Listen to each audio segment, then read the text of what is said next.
Hello, hello, j'espère que vous allez bien. Je vais commencer cette vidéo aujourd'hui en vous remerciant.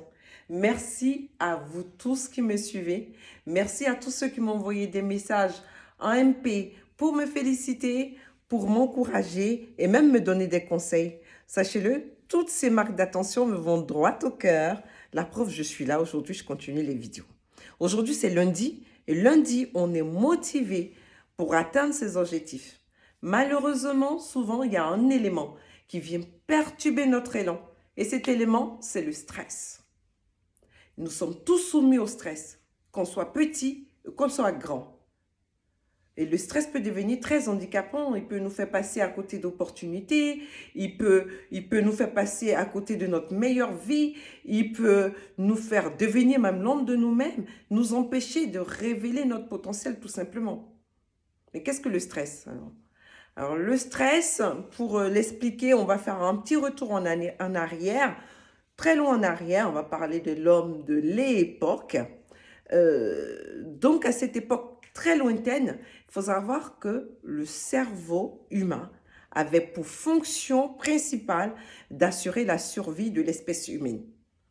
Oui, parce qu'à cette époque-là, l'homme était en danger permanent, en grand danger imminent de manière permanente.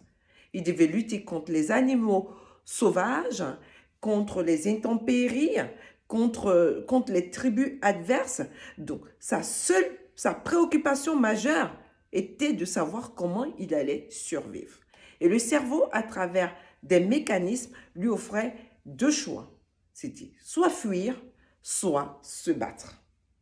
Aujourd'hui, les époques ont évolué, ont changé, notre physiologie a changé, notre physique a changé, nous ne sommes plus soumis à ces dangers, ces grands dangers de manière permanente, mais le cerveau, lui, a conservé cette partie primitive. Le cerveau, face à certaines situations, va se mettre dans la même situation comme s'il était en face d'un lion. Il y a des situations pour lesquelles le cerveau va sonner l'alerte, il va se sentir attaqué et activer les mêmes mécanismes qu'à l'époque. Alors, ces éléments déclencheurs-là, on peut les regrouper en 4. Donc, vous avez toutes les situations pour lesquelles vous n'avez pas le contrôle. D'accord ? Les situations qui sont imprévues et imprévisibles. Dans les situations où c'est la nouveauté, donc face à la nouveauté.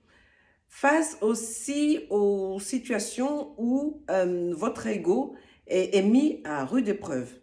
D'accord? Quand vous êtes en face d'un collaborateur qui n'est pas très fin et qui vous parle d'une certaine manière, qui va bafouer votre ego, bah, l'organisme va le prendre comme étant une attaque. D'accord? Une situation d'attaque. Donc, tout de suite, on entre en stress. Et le cerveau va envoyer les signaux. Il va demander de l'adrénaline, demander du cortisol, il va solliciter le zinc, le magnésium, le potassium, le sodium, toute cette énergie-là pour pouvoir s'adapter à la situation que vous êtes en train de vivre. Donc, pour vous aider à vous adapter à la situation. Et vous allez ressentir que votre respiration s'accélère, le rythme cardiaque s'accélère, vous avez les mêmes moites, vous transpirez, vous avez mal à la tête, les jambes qui tremblent. Tout ça, c'est la réaction de votre corps face au stress. Néanmoins, si vous trouvez une solution à la situation, les signaux repassent au vert. Le stress y passe et les signaux repartent au vert. Tout va se compliquer si vous n'avez pas de solution et que la situation de stress perdure. Dans ce cas-là, le cortisol continue à être produit, d'accord, de manière continuelle. Et là, c'est l'organisme qui s'effondre. Vous allez commencer à remarquer des troubles digestifs, exemple la constipation, et aussi des troubles alimentaires, des troubles du sommeil. On peut passer au surménage, au burn-out, à la dépression et on s'enfonce. Alors, qu'est-ce qu'il faut à notre organisme pour pouvoir lutter contre le stress? On l'a bien dit tout à l'heure, l'organisme va mobiliser énormément de ressources. À quel endroit est-ce que l'organisme peut se recharger? L'alimentation. Il est important d'avoir donc une alimentation de qualité, une alimentation variée. Il faut que votre alimentation soit à même de vous apporter du magnésium qui va permettre l'équilibre nerveux. Le magnésium, vous le trouverez dans les légumineuses, telles que les lentilles, les haricots secs, dans la banane. Il faut aussi que votre alimentation soit à même de vous apporter de la vitamine C. La vitamine C, c'est elle qui va aider à synthétiser, à absorber le cortisol. La vitamine C, vous la trouvez bien entendu dans tous les fruits et légumes colorés.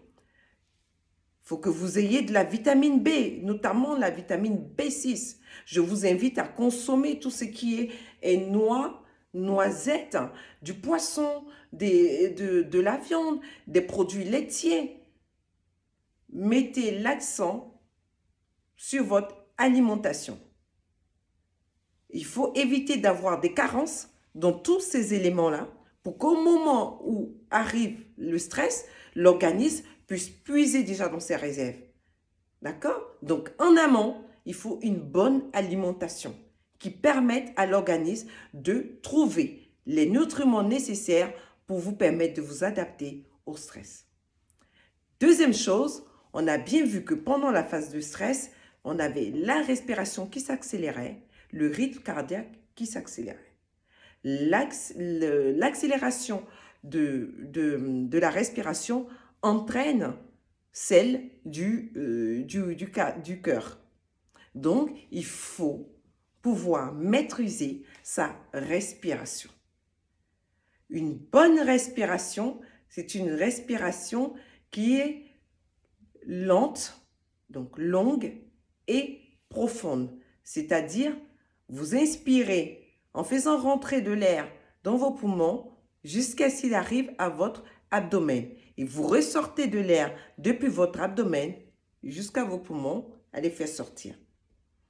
Et pour ce faire, vous pouvez mesurer votre rythme respiratoire. Le rythme respiratoire, c'est le nombre de fois où vous respirez par minute.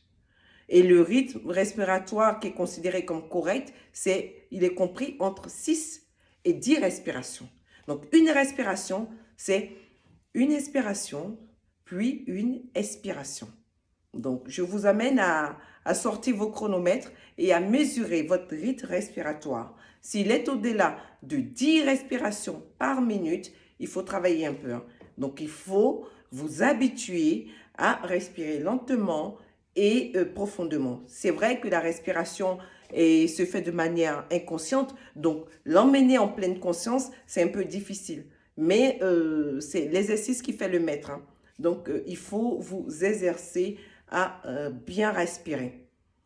Comme ça, quand vous vous retrouvez en situation de stress, vous avez déjà la maîtrise de la respiration, vous allez y penser à gérer posément votre respiration. Un autre élément qui n'est plus à présenter, qui a déjà fait ses preuves, c'est l'activité physique. La pratique d'une activité physique va vous permettre de fabriquer de l'endorphine, qui est l'hormone de l'apaisement. Vous avez aussi la possibilité de vous tourner vers la naturopathie. À titre d'exemple, ils utilisent l'huile essentielle de lavande vraie qui permet de s'apaiser, de se calmer, de se détendre.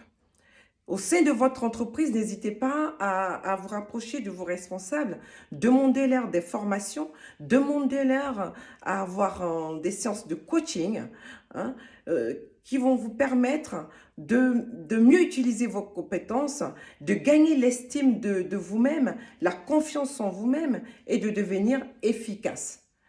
Pour conclure, le stress est un élément normal, c'est une réaction normale de notre organisme. Il faut apprendre à l'accepter et apprendre à le gérer. Dans une situation donnée, dans une situation de danger, vous verrez souvent deux personnes avoir des attitudes différentes. Une personne rigoler et une personne prendre ses jambes à son cou. Tout est une question de perception. Je vous invite donc à ouvrir votre esprit en large champ de possibles, à éviter toutes les pensées paralysantes qui ne font que agrandir, qui ne font que étoffer l'action du stress sur vous.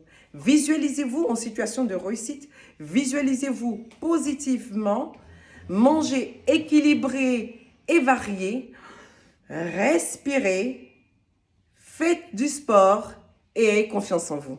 À bientôt!